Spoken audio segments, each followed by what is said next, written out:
Buenas tardes. Muchísimas gracias a las personas organizadoras de este octavo Congreso Síndrome de Down de Monterrey.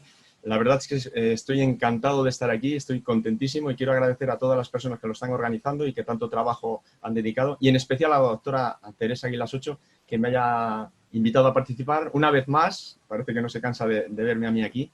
Y quiero agradecer a todos ustedes, los asistentes, las personas que están detrás de la pantalla, que estén aquí también, porque están demostrando el interés de mejorar de la vida de las personas con síndrome de Down, y eso es de agradecer. Entonces, gracias, mil gracias. Voy a compartir mi pantalla para que así veamos mi presentación y poder entrar en el contenido de la charla.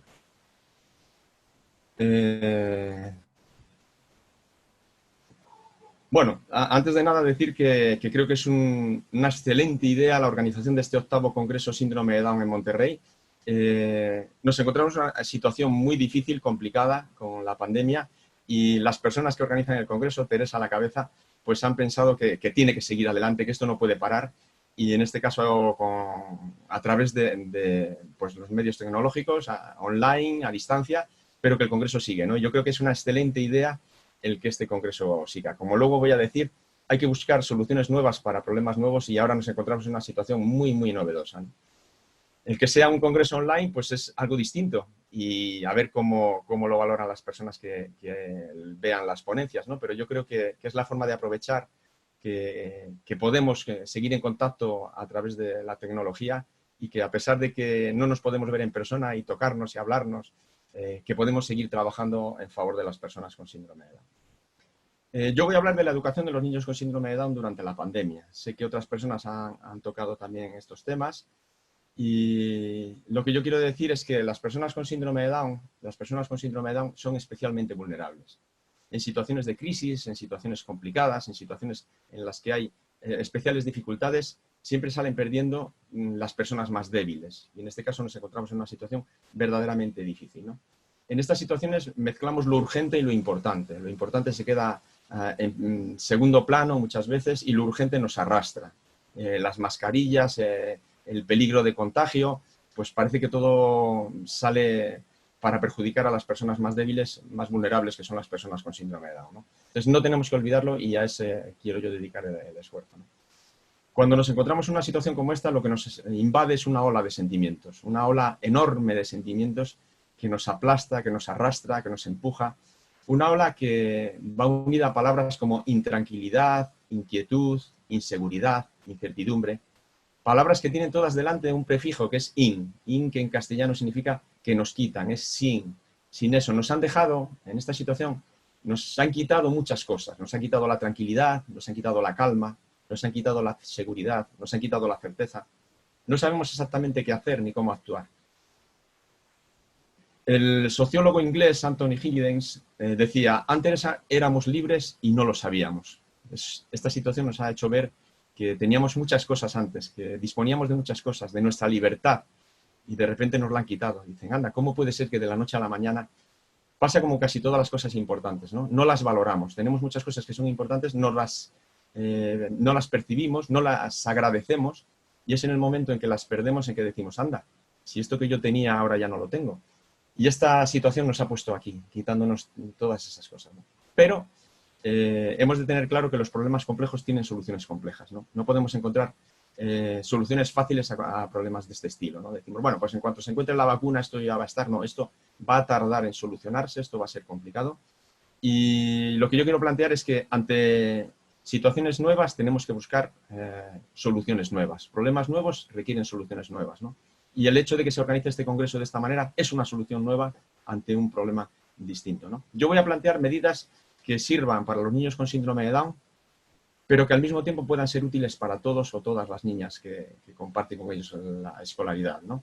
O dicho con otras palabras, y desde los principios del diseño universal para el aprendizaje, lo que quiero presentar es medidas que sirvan para todos, pensando en todos y en todas, y que acaben llegando a aquellos que tienen más dificultades, a los que son más vulnerables, como las personas con síndrome de Down.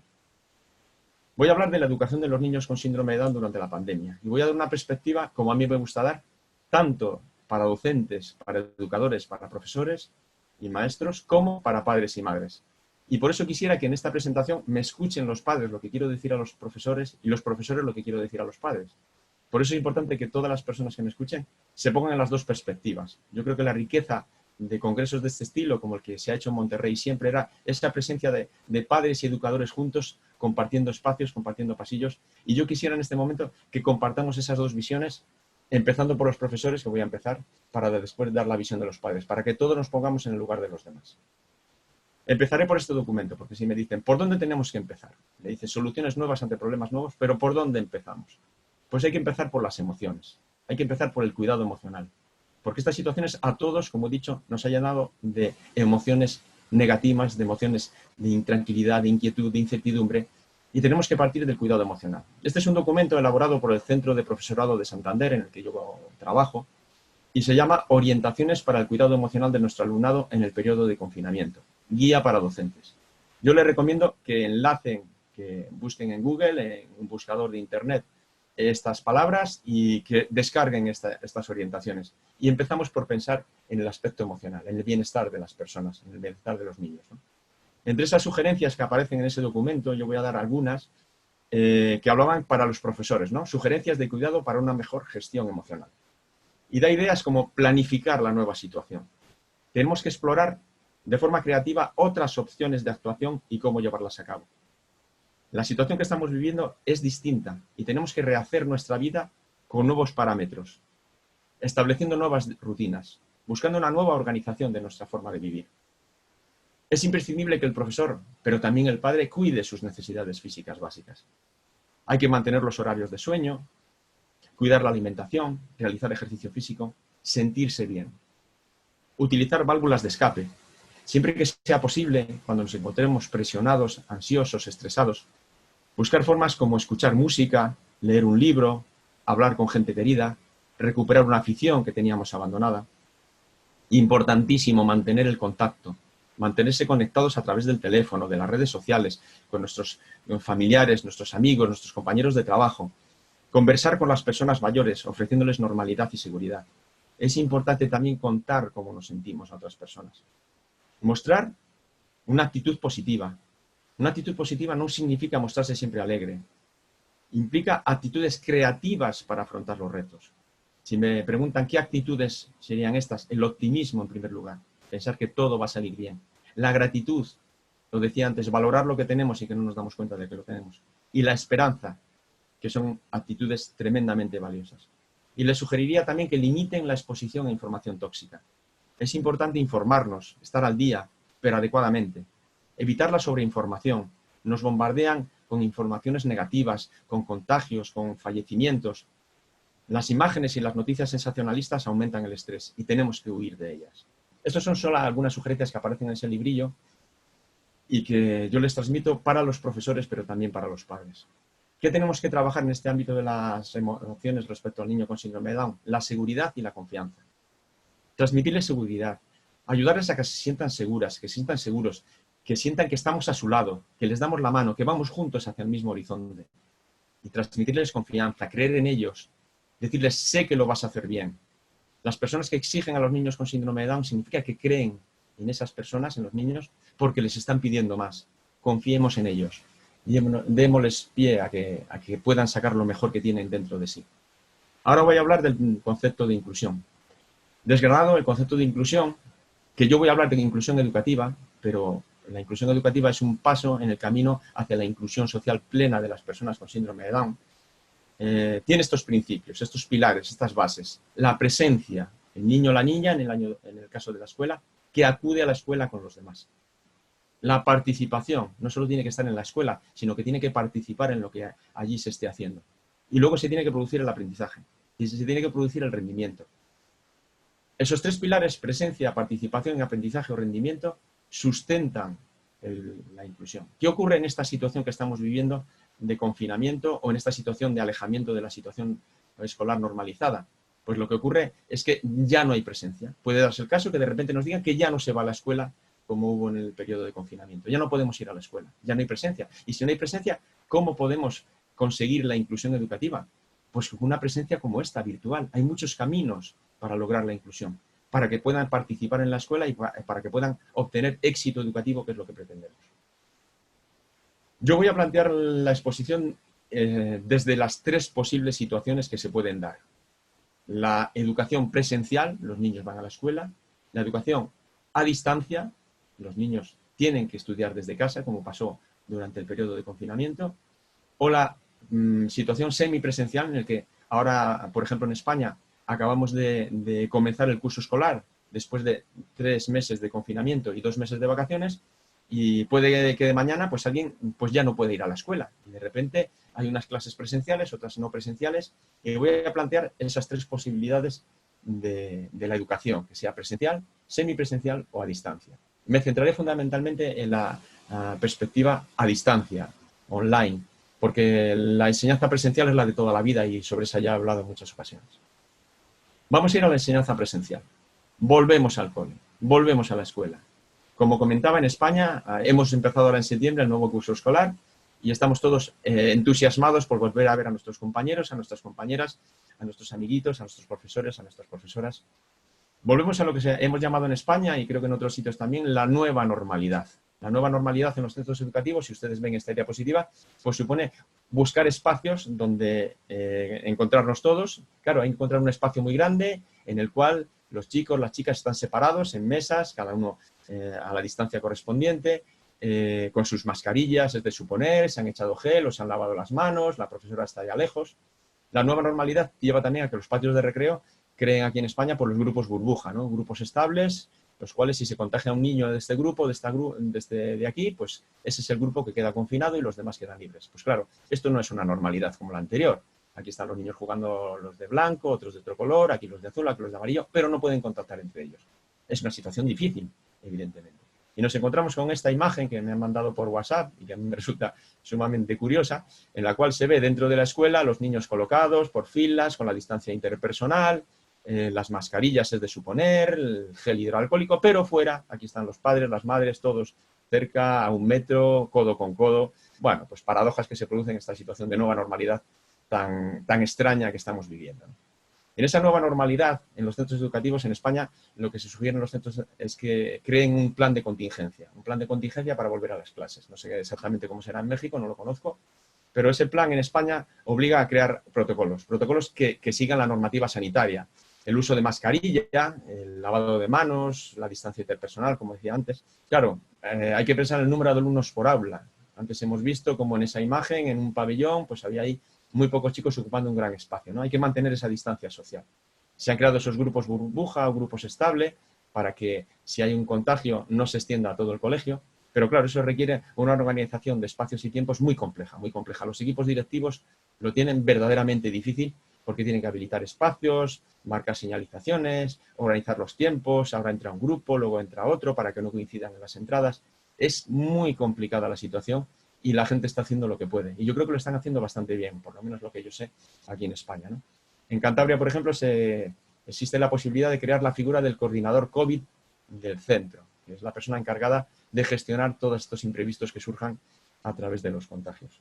Claro, esto nos presentamos ahí con el niño, con la niña con síndrome de Down, que vuelve a la escuela, que volvemos a empezar y, bueno, es complicado, es complicado.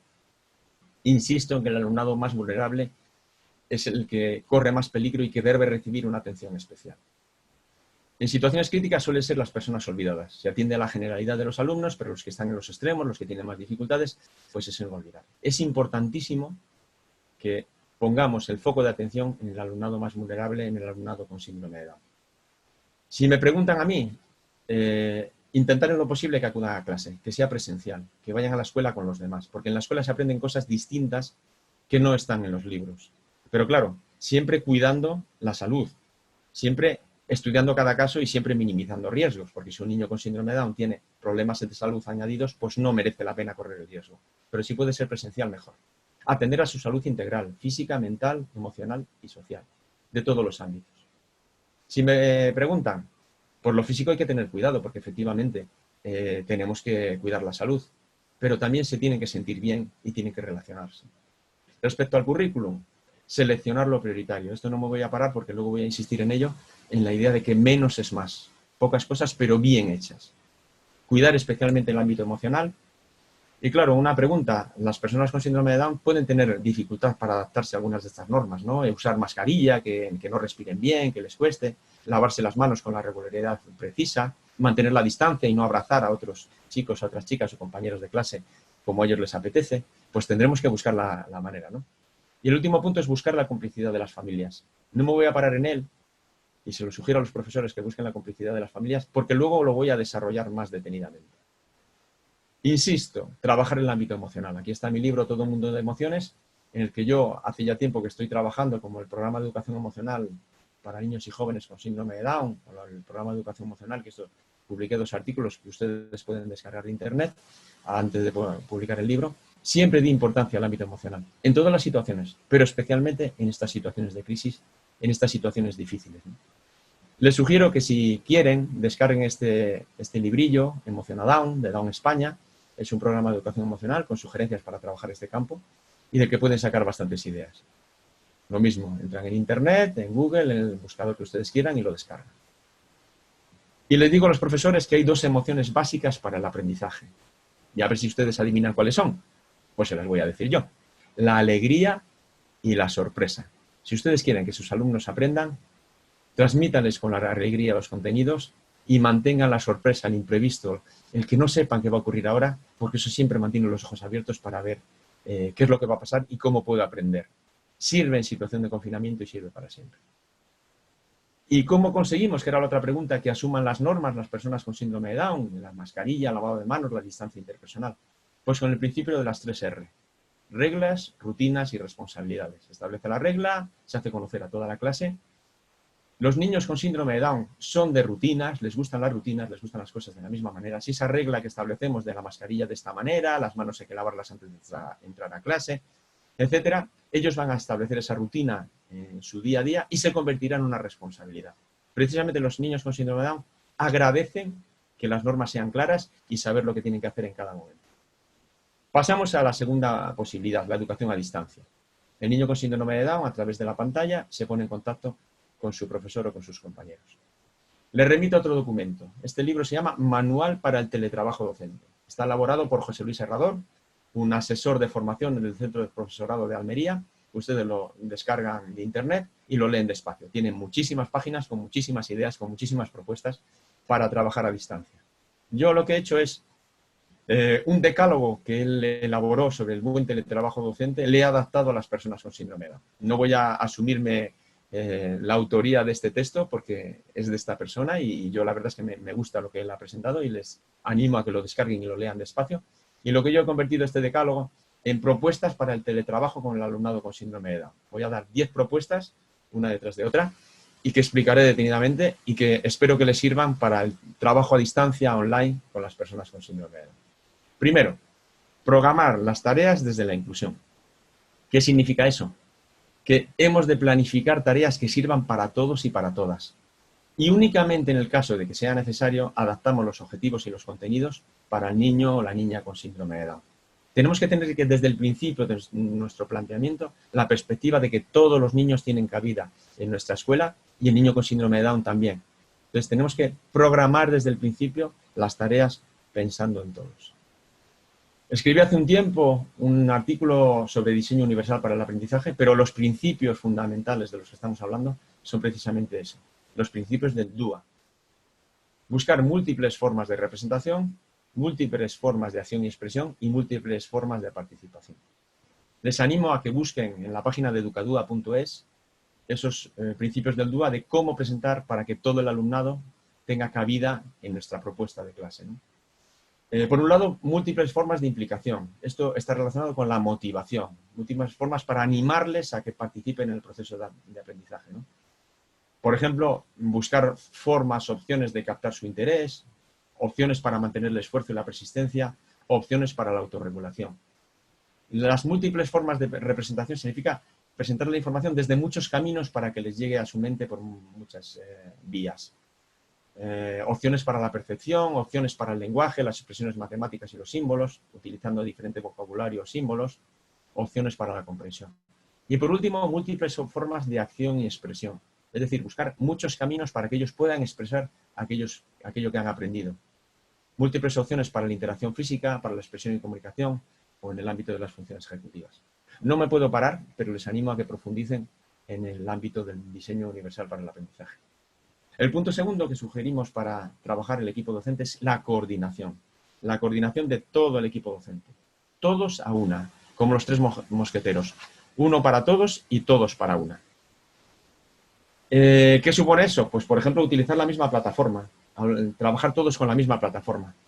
Que no haya diferentes aplicaciones para que nos comuniquemos entre nosotros y con los padres. Y no sobrecargar. No transmitir demasiadas tareas, demasiadas obligaciones que hacen que el niño con síndrome de Down no sepa a qué atenerse. Esa coordinación, evidentemente, es a través de las herramientas TIC. Aquí nos encontramos con un punto que yo he puesto aquí en rojo y en el que no me puedo parar, que es con la brecha digital. La brecha digital la encontramos en los medios, no todo el mundo dispone de los medios tecnológicos necesarios, y los encontramos también en los conocimientos, porque hay gente que tiene los medios, pero no domina las herramientas digitales, ¿no? Pero es importante, es esencial que haya una coordinación entre el profesorado a través de esas herramientas TIC que favorezcan la comunicación, el intercambio de información y la coordinación docente para planificar la educación entre los profesores. Comunicación con las familias y coordinación también con ellas para que nos ayuden en la labor educativa. Y comunicación y coordinación con el alumnado para llegar a cada uno de ellos, a cada una de ellas, dentro de las posibilidades. La sugerencia número 3 es utilizar herramientas colaborativas, ¿no? Herramientas para elaborar tareas, para compartir trabajos, todo aquello que podamos ver, evaluar, incluso que entre los alumnos compartan sus materiales. Hay muchísimas herramientas, ahora voy a sugerir algunas, pero puede ser desde un Padlet o puede ser un Moodle o una nube en Drive, en donde colguemos los archivos, donde compartamos materiales. El profesorado tiene que compartir esas herramientas, a ser posible todos con la misma, para que podamos trabajar coordinadamente. En este punto quiero introducir la taxonomía de Bloom. La taxonomía de Bloom nos habla de que hay habilidades de pensamiento de orden inferior y de orden superior. Él nos hablaba en el año 56 de conocimiento, comprensión, una cosa es conocer, comprender, pero ya aplicar, analizar, sintetizar, evaluar, son habilidades de orden superior. La taxonomía actualizada nos ha llevado unos verbos. Cuando uno aprende, recordar es la forma más elemental de aprendizaje, comprender es un nivel superior, aplicar aún está por encima, analizar requiere más destreza cognitiva, evaluar y crear sería la última. ¿Por qué les hablo de esto? Pues les voy a remitir a una nueva herramienta que yo les sugeriría que utilizasen si pueden, ¿no? La rueda de la pedagogía. La rueda de la pedagogía está desarrollada por Alan Carrington y él nos presenta esos niveles de la rueda de lo que acabo de comentar sobre la taxonomía de Bloom, de niveles inferiores a superiores de habilidades cognitivas, nos lo lleva a aplicaciones informáticas. No me puedo parar con ella, ustedes la miran detenidamente, pero nos sugiere la rueda de la pedagogía, nos sugiere verbos de acción, si estamos hablando solo de recordar, memorizar, recordar, copiar, duplicar, etcétera. Luego unas actividades para aplicar con esos verbos y luego unas aplicaciones informáticas, cada una relacionada con ese nivel. Este sería el nivel inferior, el nivel de recordar, después el nivel de comprender más complejo, con sus propios verbos de acción y sus propias actividades, el nivel de aplicar, analizar. Con las personas con síndrome de Down probablemente nos movamos en estos primeros niveles, en el nivel de recordar, el nivel de comprender, pero si podemos, vamos a subir a niveles superiores. Si mezclamos la rueda de la pedagogía con los principios del diseño universal para el aprendizaje, nos encontramos con esta rueda en la que hablamos de formas de acción y expresión, de formas de compromiso o de motivación y formas de representación con aplicaciones informáticas de cada uno de ellos. No me puedo detener, lo que sí quiero transmitir es que hay multitud de herramientas informáticas para llegar a los alumnos con síndrome de Down y que no tienen discapacidad y para acercarnos desde esos principios del diseño universal para el aprendizaje tan importantes. Otra idea, normalizar la situación, ¿no? La situación nos ha desbordado a todos, nos ha descolocado, pero tenemos que buscar formas de normalizarlas, de volver a estar como antes, ¿no? Estamos en una enseñanza a distancia, partimos de esta idea, entonces hay que intentar mantener el contacto con el alumnado. Y eso supone pues, utilizar muchas estrategias. Por ejemplo, grabarse, como estamos haciendo con esta presentación, grabarse y que cada uno vea en su casa esa clase, ¿no? Es el modelo de Flipped Classroom o clase invertida, en la cual en lugar de primero el profesor explica, en clase lo trabajo, en casa lo trabajo, es al revés. El alumno ve primero el vídeo y luego en clase el profesor lo aclara todo. ¿De qué manera nos podemos grabar? Nos podemos grabar explicando un contenido, contando un cuento, también mandarles ideas sobre la tarea que han hecho. Bueno, pues esto está bien, esto está mal. Si solo tenemos el WhatsApp, pues el WhatsApp, porque quien más, quien menos tiene un teléfono móvil. Buscar estrategias también para que contacten entre ellos, para que hagan tareas colaborativas. En el caso de los niños con síndrome de Down, podemos buscar a alguien que tutorice al niño con síndrome de Down y la distancia le apoye y le ayude. Bueno, pues hay que hacer esto, hay que hacer aquello, te corrijo lo otro. Buscar tareas también cooperativas que se evalúen entre ellos, presentarles retos. Hay muchas ideas, pero se trataría de volver a normalizar la situación, a que, aunque nos encontramos en una situación extraordinaria, se parezca lo más posible a lo que antes era. Sugiere también este asesor crear rutinas en el día a día. No voy a insistir sobre ello, pero se trataría de crear rutinas de horarios, siempre a la misma hora, el contacto online, rutinas de clases, siempre de la misma manera, para que sepa de qué manera empezamos y qué viene después, rutina de tareas, haciendo siempre cosas semejantes, y siempre que se pueda, eso no me cansaré de decirlo, coordinar con las familias. Insisto en que las personas con síndrome de Down, los niños con síndrome de Down, se adaptan muy bien a las rutinas, les gustan las actividades rutinarias y que sepan siempre lo que va a ocurrir después. Lo que ellos no llevan bien son los imprevistos. Entonces, ese principio de reglas claras, rutinas que establecemos en el día a día, se convertirán con el tiempo en responsabilidades. Otro principio, incorporar nuevas estrategias. ¿Nos encontramos en una situación novedosa? Pues nuevas soluciones. Preparar una receta, planificar un viaje para cuando la situación se normalice y podamos por fin viajar, hacer una colección, diseñar un juego y jugar a ese juego, redactar una carta, preparar un correo electrónico para una persona querida, hacer una entrevista al abuelito o a la abuelita, quizás a través de la red, al papá o a la mamá, componer una canción o un rap y cantarla, dibujar un cartel, hacer un mural, preparar una coreografía y grabarnos bailando, escribir la biografía, pero no una biografía de un ser famoso, sino la biografía de un ser querido, la biografía de nuestro perro o la biografía de un ser cercano. Organizar una exposición fotográfica, fotografiarnos y enviarnos las fotografías, escribir un poema, preparar un espectáculo de títeres. Tenemos que buscar nuevos caminos en esta situación porque la situación nos obliga a hacer las cosas de manera diferente. Como decía Einstein, si buscas resultados distintos, no hagas siempre lo mismo. Tenemos que hacer cosas diferentes en situaciones diferentes, porque si no, cometeremos los mismos errores y caeremos en los mismos problemas permanentemente. Otra idea, menos es más. Sugerencia para el profesorado. Suma poco a poco, al proponer tareas, al utilizar recursos. Copio la idea de Francisco Zariquiei, que es un especialista en aprendizaje cooperativo. Pocas cositas, bien hechecitas y compartidas por todos. El principio PBC. Pocas cosas. Esto enlaza con la pedagogía lenta, serena y sostenible. Una pedagogía que busca que no tenemos que conseguirlo todo a toda prisa, sino que hay que aprender pocas cosas importantes, esenciales, y eso es lo que tenemos que intentar trabajar con los niños con síndrome de Down. La pedagogía lenta nos lleva a sugerencias como el elogio de la educación lenta o la pedagogía del caracol. Una escuela tranquila que nos lleva a un aprendizaje tranquilo para que todos aprendamos más lo que podamos aprender. Otro principio, dosificar las tareas. Seleccionar y dosificar las tareas que les encargamos a los niños con síndrome de Down. En lugar de muchísimas cosas, tiene que ser pocas cosas bien seleccionadas. Pocas cositas bien hechecitas y compartidas por todos. Seleccionar las tareas, dosificar las tareas. Y además de dosificar las tareas, devolverles la información de manera periódica.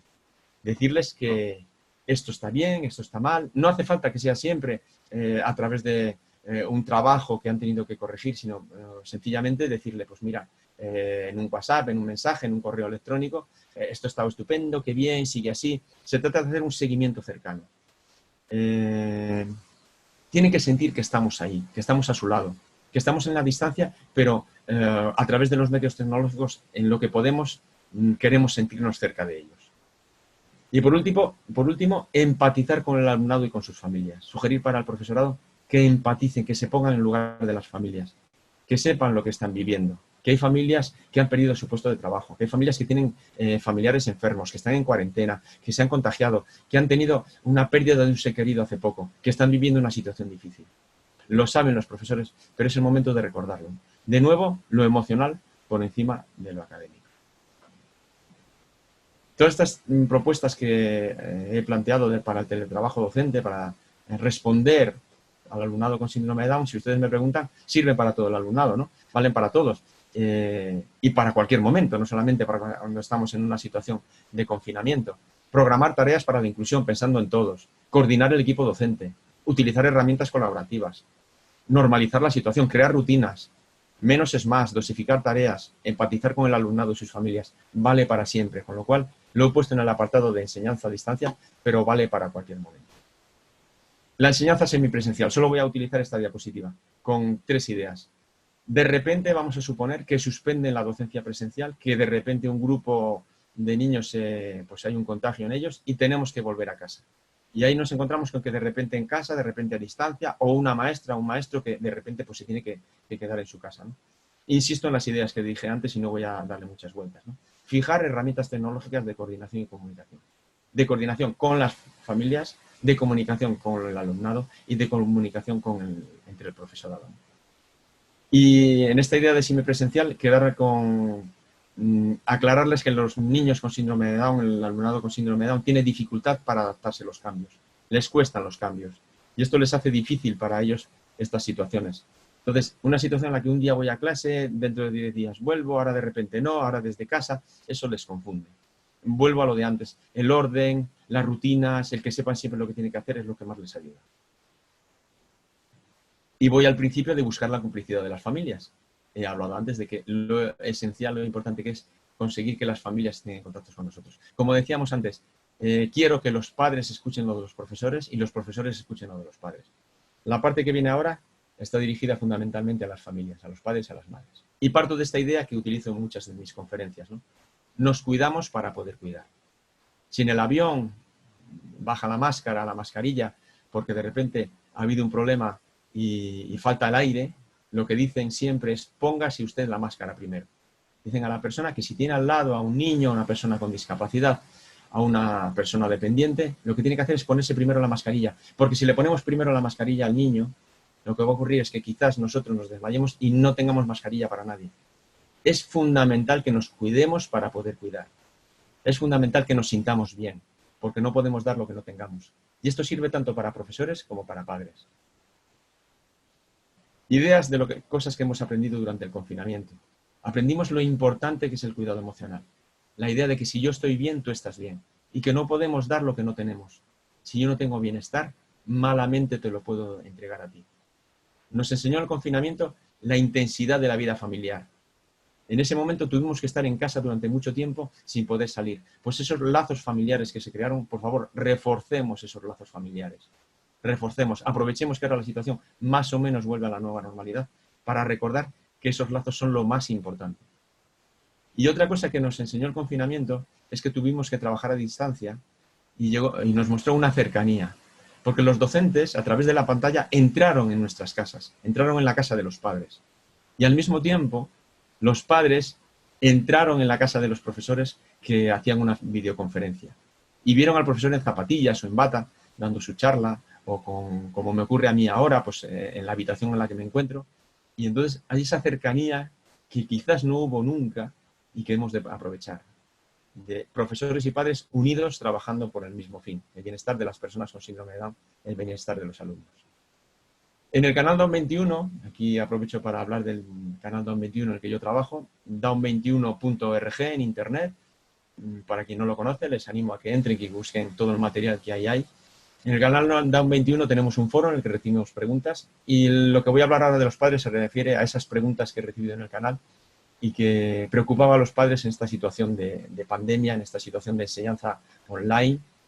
Y voy a ir detrás de estas preguntas, esas inquietudes que tienen los padres, las madres, de cómo educar a sus hijos con síndrome de Down. Primera pregunta que hacían, ¿cómo conseguimos que hagan las tareas? Claro, las tareas a veces son complejas, a veces son muy abundantes, a veces son muy extensas y los padres dicen, bueno, ¿cómo consigo que mi hijo, que mi hija haga todo esto que el profesor o la profesora me ha mandado? Ya les he dicho a los profesores que dosifiquen esas tareas, ¿no?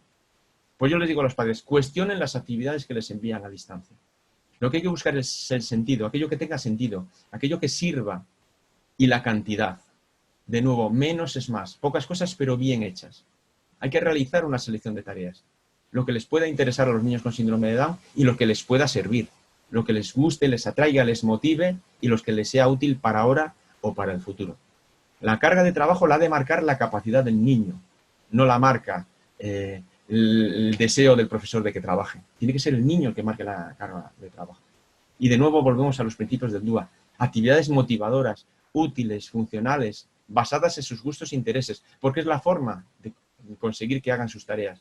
Si no se sienten motivados y atraídos, ¿cómo lo van a hacer? Y el ejemplo que quiero poner es el de la cocina. La cocina permite cortar, pelar, calcular, sumar, preparar, y luego resulta que lo preparas y lo puedes comer. Antes aportaba la sugerencia de buscar ideas novedosas. Pues busquemos ideas novedosas para trabajar los contenidos escolares. Otra pregunta que me planteaban los padres era, ¿qué hacemos si no muestran interés? Pues es verdad que es complicado, es complicado. El apoyo virtual tiene una gran dificultad. El padre y la madre tienen que trabajar con su hijo o con su hija al lado del ordenador o de la herramienta que tenga a su disposición y tiene que hacer de padre y de madre y de profesional a la vez. Eso es complicado, porque el aspecto emocional, el niño pues te quiere engañar, tú dices, pues te pones serio, te pones seria, la mamá se enfada, venga, que tenemos que trabajar. Vuelvo a la misma idea. Se trata de adaptar las actividades al niño, no el niño a las actividades. Y nos encontramos con características de los niños con síndrome de Down que son frecuentes y que aquí se ven mucho más claramente. Por ejemplo, la falta de autonomía. No saben trabajar solos, pues hay que entrenarlo progresivamente. Ahora 1 minuto, luego 2, ahora nos levantamos, seguimos, ahora 3, ahora 4, ahora contamos un cuento. Otro problema, tienen limitada capacidad de atención y concentración. Pues tenemos que presentar tareas de corta duración, poquitas cosas, y de fácil ejecución, que sepan hacer, para que se sientan animados y se sientan con fuerzas. Y luego iremos ampliando tanto la duración como la complejidad. La idea es dividir las tareas en periodos cada vez más cortos, introduciendo descansos de manera regular. Hacérselo atractivo y hacérselo asequible. ¿Cómo manejamos los cambios de humor de nuestros hijos? Pues lo primero que tengo que decirles es que los niños son espejos emocionales. Los niños son espejos emocionales en los que nos reflejamos, en los que se refleja lo que nosotros hemos transmitido.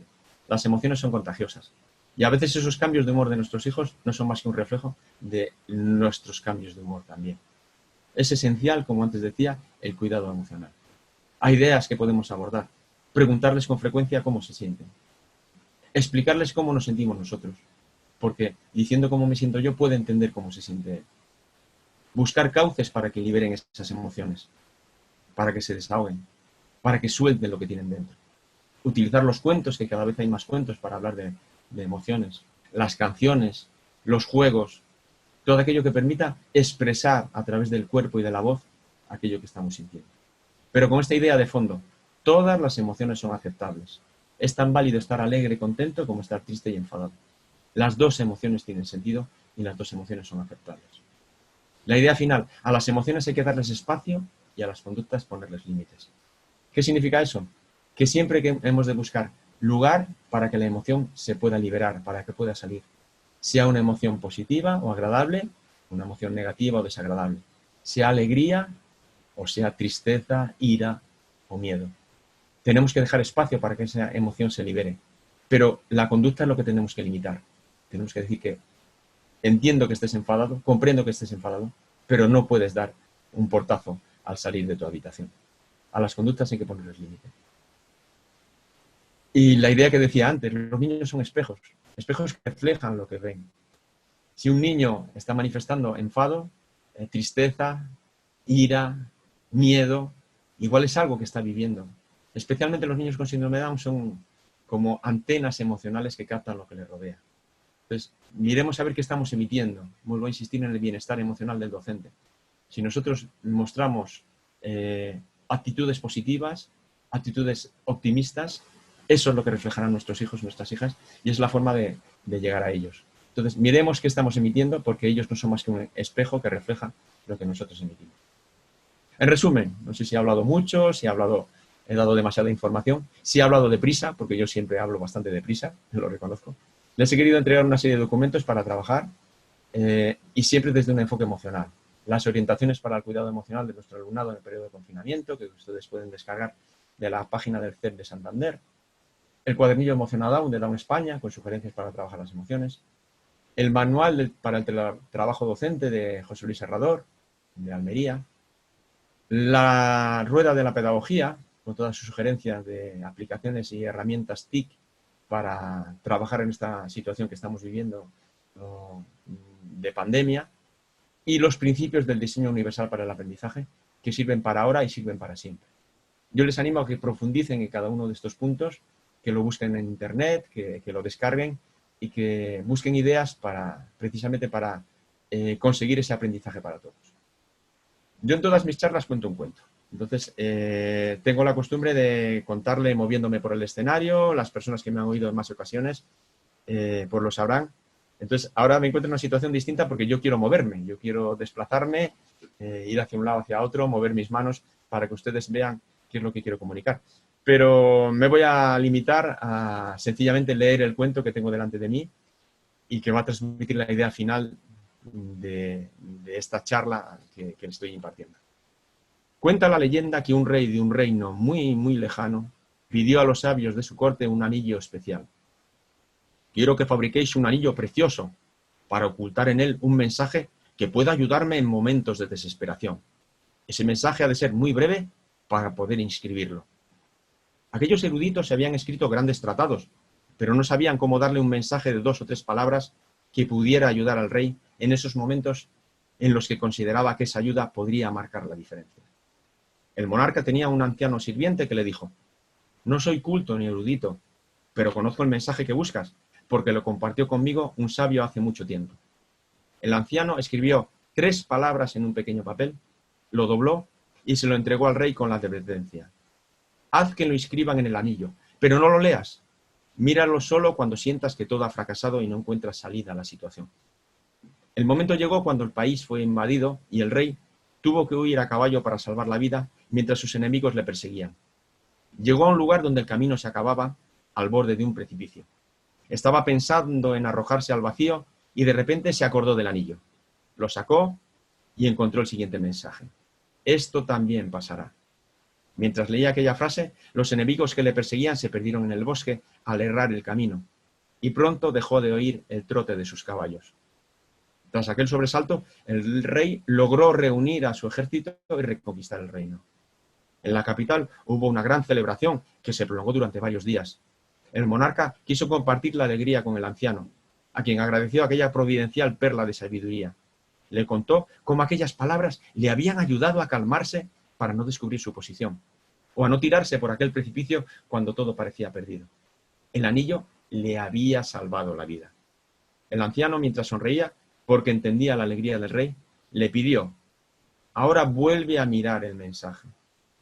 Al ver la cara de sorpresa del rey, explicó: no es solo para situaciones desesperadas, sino también para las placenteras. No es solo para cuando estás derrotado, también sirve para cuando te sientas victorioso. No es solo para cuando eres el último, también para cuando eres el primero. No solo para cuando pierdes, también para cuando ganas. El rey de nuevo sacó el anillo y leyó el mensaje: esto también pasará. Entonces, y solo entonces, comprendió la profundidad de aquellas palabras. Recuerda que todo es circunstancial, que todo pasa, ya sea porque se queda atrás o porque te habitúas. Le recordó el viejo sirviente: solo quedas tú, que permaneces por siempre. Todo en esta vida es temporal, así que si las cosas van bien, disfrútalas porque no durarán para siempre. Y si las cosas van mal, no te preocupes, no van a durar para siempre tampoco. Con ese mensaje quiero cerrar mi presentación y darles las gracias. Aquí tienen mi correo electrónico por si quieren comunicarse conmigo, y creo que ahora viene el turno de preguntas para que pueda responder a las inquietudes que se hayan planteado después de mi presentación. Quiero darles las gracias por haberme invitado una vez más y nada, muchísimas gracias.